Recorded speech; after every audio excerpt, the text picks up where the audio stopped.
In 2022, Dave the Diver came out, and it rocked the world. Who would have thought that a game with amazing diving mechanics, fun fishing combat, a sushi restaurant management system, and the wackiest cutscenes of recent times would be a smash hit? It really deserves all the praise it gets. I wasn't surprised when it won the Golden Joystick Award for Best Indie Game, or received a well-deserved nomination for Independent Game of the Year. That was until I found out a strange little thing about the game. You see, the year it came out, the biggest heist in video game history happened under the noses of every single gamer out there, and no one noticed. What was stolen, you might ask? It wasn't our yearly supply of adrenaline taken from us by Neon White. It wasn't our collective love for a franchise by Call of Duty Modern Warfare 2, and it wasn't even our hearts by the cute cat in Stray. No, it was what we can rightfully call an indie game. Because Dave the Diver was developed by a team of 80 people. That's not an indie game anymore. Winning prizes or even getting nominated for that category is kind of like going to a knife fight and bringing a gun. When I realized this, I started doing some research. The award for Independent Game of the Year has been around since 2008. The very first game that won the Independent Game Award was World of Goo, which it wholeheartedly deserves. Made by just 2 developers, it's an incredibly fun puzzle game. Since then, a lot of different games have won the award, from many different genres and many different developers.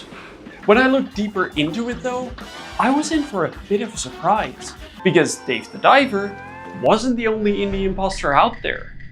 Out of the 15 games that have received this award since it was first handed out, 9 of them had more than 10 developers on their team.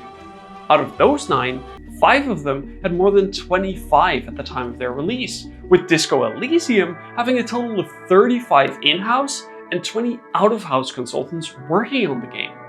You might be wondering why this is an issue. Well, it all has to do with what an indie game is. There's not really a great definition for indie games. Some say it has to do with how much budget there is for a game itself. Some say it has to do with if the game has the technical backing of a publisher. Some say it has to do with team size, and some say it has to do with all 3 of these. I personally would like to hold on to the idea of team size and technical backing, because that is directly linked to the budget, as each team member oftentimes has to be paid. Rarely do indie game devs have access to, for example, orchestras and large recording studios for their soundtrack, and having a publisher doesn't necessarily dictate anything in terms of budget. There are a ton of games that were published by, for example, Devolver Digital that didn't have insane team sizes, funds for marketing, or access to insane facilities for their development. Most of the time, publishers give game developers a loan to make their game and help with marketing. The developer then pays their publisher back by giving a larger share of their game earnings until the loan has been paid off, unless of course a different agreement has been made. From my research, most sources agree that an indie game is a game that's made by between 1 to 10 people. This makes a lot of sense. Making games is really hard and requires a very high amount of skill in a wide variety of disciplines. Off the tip of my tongue, you need to be able to do programming, create art, compose and create music, do UI design, do game design, do level design, and perform game tests. That was already 7 different disciplines, and I might be missing a few depending on the type of game you make. So saying that indie game teams are between 1 to 10 people would fit with 1 person for each discipline, or maybe somebody taking on multiple at the same time. This of course means that amazing games like Limbo, Journey, Rocket League, Cuphead, Disco Elysium, Hades, Kena Bridge of Spirits, Stray, and Sea of Stars don't count as indie games, both due to team size and maybe budget overall. I'm not saying they're not incredibly fun games, or that they're not worthy of winning awards.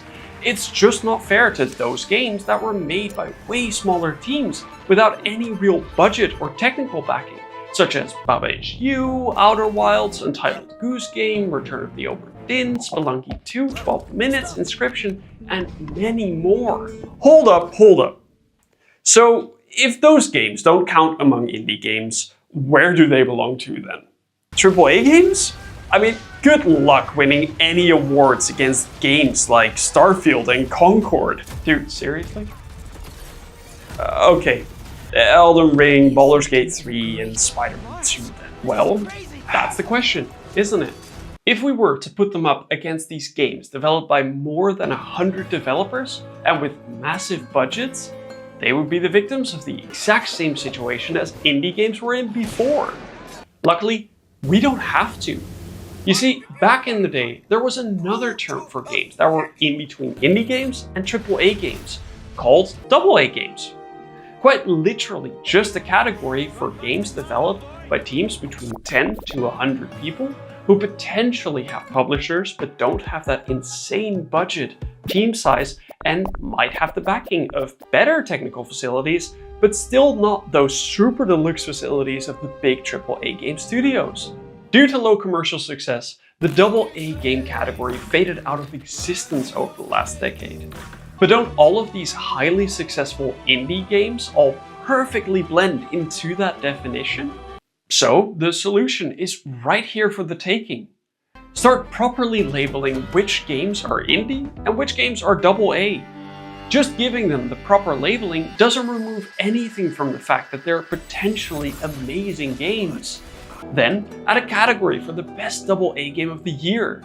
Actually, while you're at it, add a bunch of categories for both indie games and AA games, because just one award for these types of games is honestly blasphemy. Baba Is You, Outer Wilds, and Untitled Goose Game all came out in the same year, and they're all amazing in very different ways. So they deserve the same chance to win a variety of awards as AAA does. The act of comparing one thing to another is one of the most human things to do and can really help push games to innovate and improve. But a race between a Volkswagen Polo and a Tesla won't surprise anyone with its results. I just want to see a fair competition between game developers and their games, where you actually compare two products that both had around the same amount of manpower and budget and quality of facilities put into them. Not one where a game with 80 developers like Dave the Diver is compared to one with just 4 like Dredge. Because if we do compare those two, this is bound to happen. Thank you so much for watching this video. Let me know in the comments down below if you were surprised by any of the imposters in the indie scene, or if you have an indie game that you feel like should have gotten way more recognition. If you want to watch some of my other videos, here's one about how all cozy games are the same, and another about how game music is saving orchestras. Again, thank you so much for watching, and I hope to see you in the next one. Cheers!